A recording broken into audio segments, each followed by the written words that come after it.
Hey guys, welcome back. Episode 3 of The Parent Trap. Mike again here, tapping in with you guys to provide, the information that we all want and that we need, right? So I'm a little under the weather today, but just bear with me. I'll get you guys the information, even though I might sound a little nasally doing it, but hopefully you guys still get the message nonetheless. Just recapping week 1 through 2, right? We built our foundation. We solidified that foundation. We talked about our parenting styles, our strategies, how we were raised, attachment style theories. And so hopefully throughout those 2 weeks, I gave you guys, that useful information to solidify your core, to solidify who you are. And now you're ready to give yourself to others. Now you're ready to parents maybe in a different way. Maybe you're ready to communicate in a more efficient way. And so week 3, we're going to get into the nitty gritty of things, probably why you clicked on this link. We're going to talk about autism. We're going to talk about ABA. We're going to talk about what sessions look like.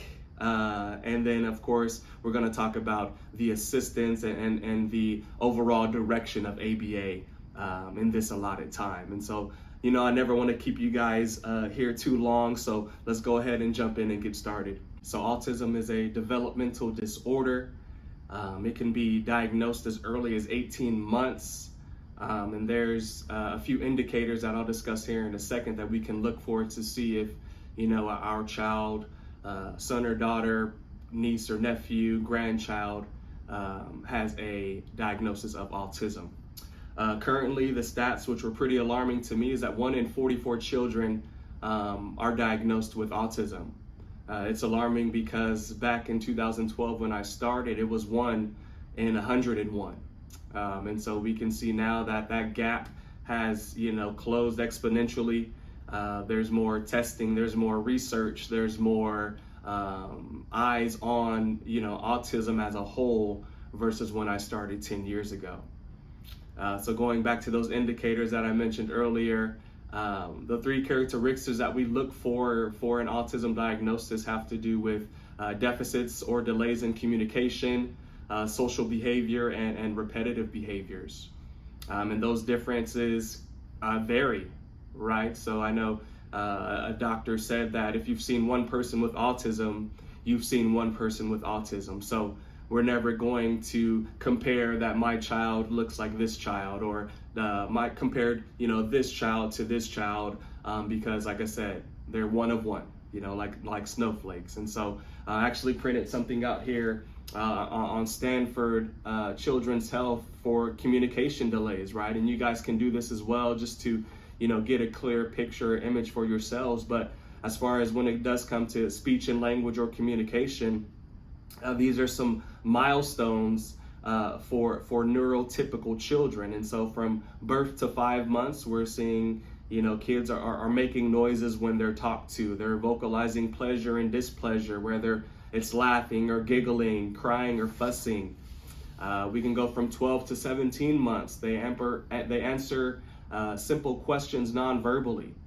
They try to imitate simple words. Their vocabulary is 4 to 6 words. We can jump up to 2 to 3 years. They know pronouns such as you, me, and her. They use 3-word sentences. They're being used to use more pronouns such as you or I. And this goes all the way on to, I think, 5 years old, right? And so, like I said, the earliest that we recommend a diagnosis is around 18 months. But if your child is older and you still kind of see some of these, speech delays or communication deficits, then, feel free to go get testing. Tap in with your primary care physician or somebody that can accurately diagnose or answer your questions that you may have some concerns with. The second characteristic that I mentioned is social behaviors, right? This one has to deal with kiddos not really engaging in conversational language, not understanding idioms, not understanding figures of speech, not understanding sarcasm, unable to, a lack of gaze or lack of engagement with others. We see a lot of younger kiddos playing by themselves, not wanting to engage with other children their age, or engaging or wanting to engage but not having the skills to communicate. So we see those social behaviors really come out either in the school setting or a daycare setting, where a lot of parents will talk to me and say, hey, yeah, my son loves to play, but he always plays by himself. He'll take the toy from the group and he'll go on his own, or he'll seem like he wants to engage, but he doesn't have the language to engage, or he doesn't have the necessary functional play skills to engage. And so that's another characteristic that we can look for when it does come to an autism diagnosis. And then the last one, repetitive behaviors.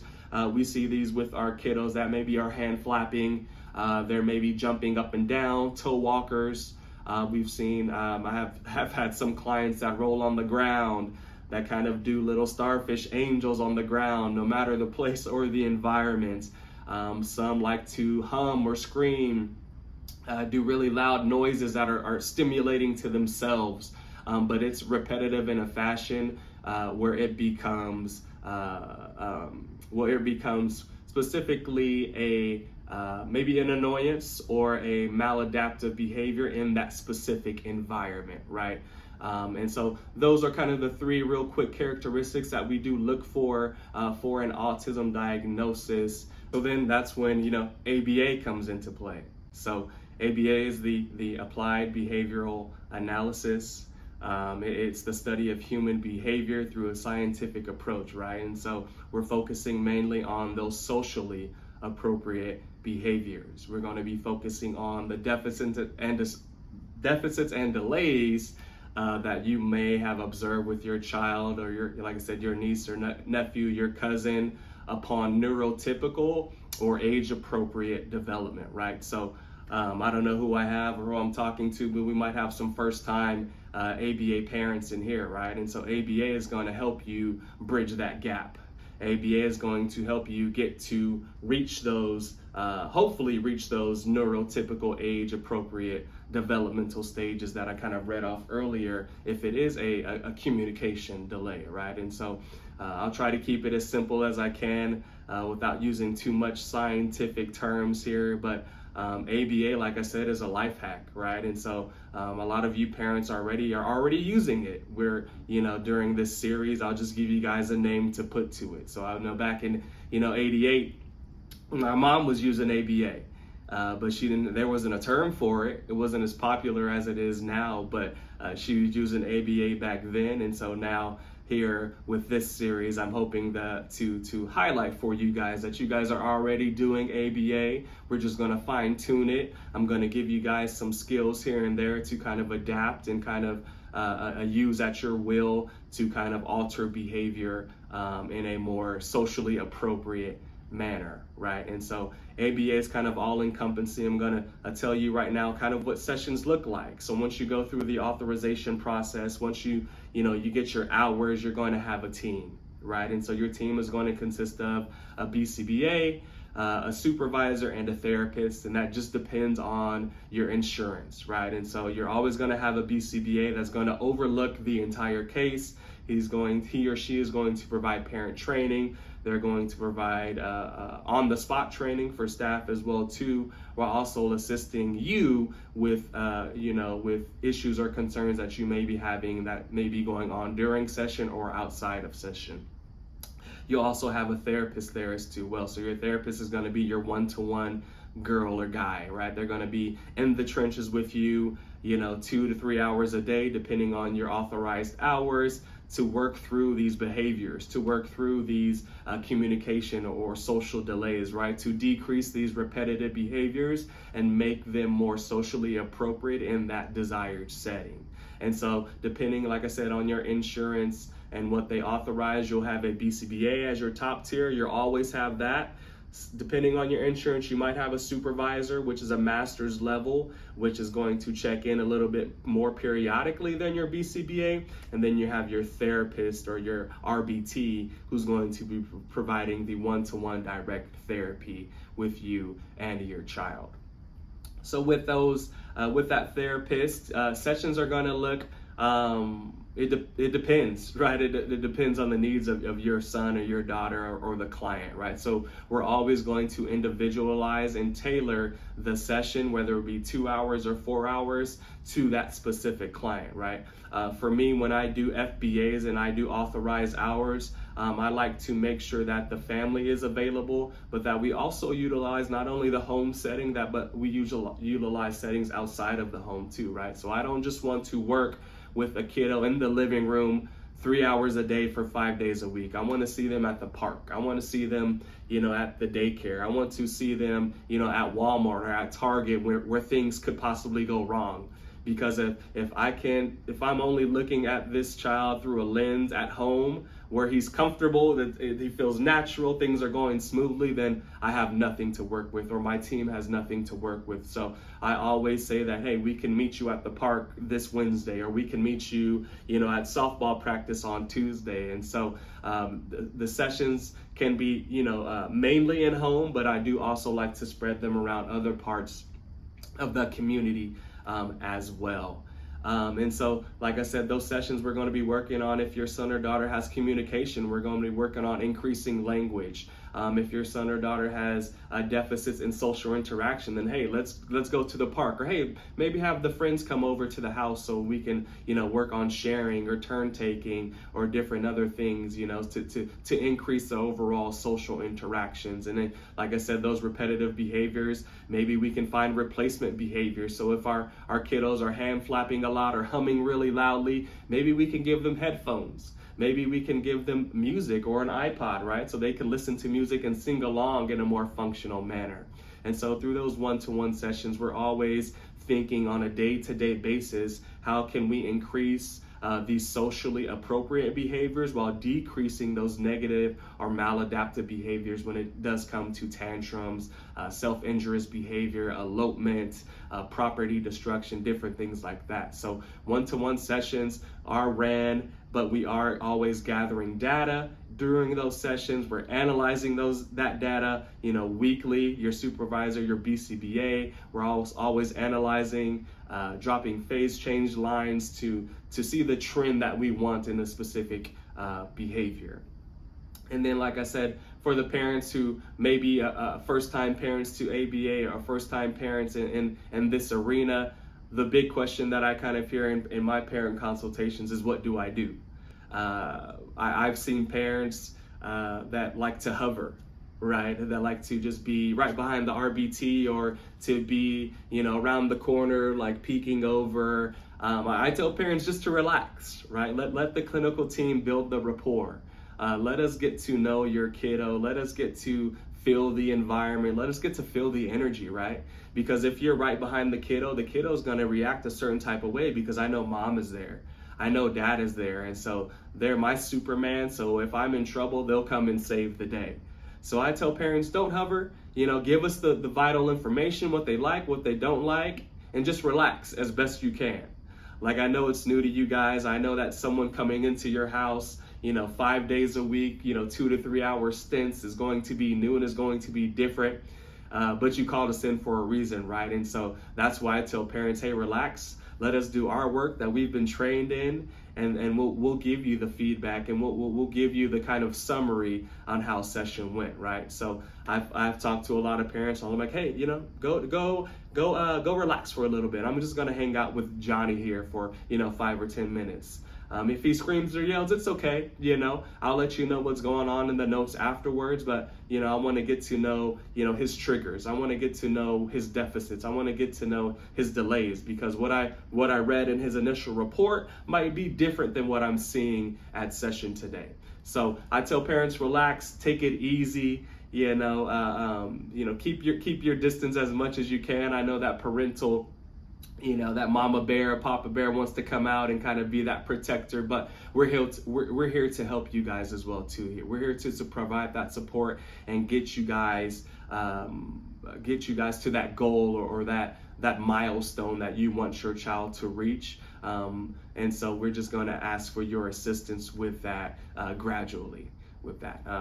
The next thing I do tell parents is sometimes it's going to get loud. It's going to sound like bloody murder.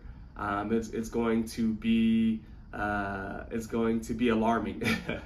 I'm recalling a moment where there was an older middle-aged client. I think he was maybe 10 or 11 at the time, a higher functioning kiddo, where he was working through a behavior.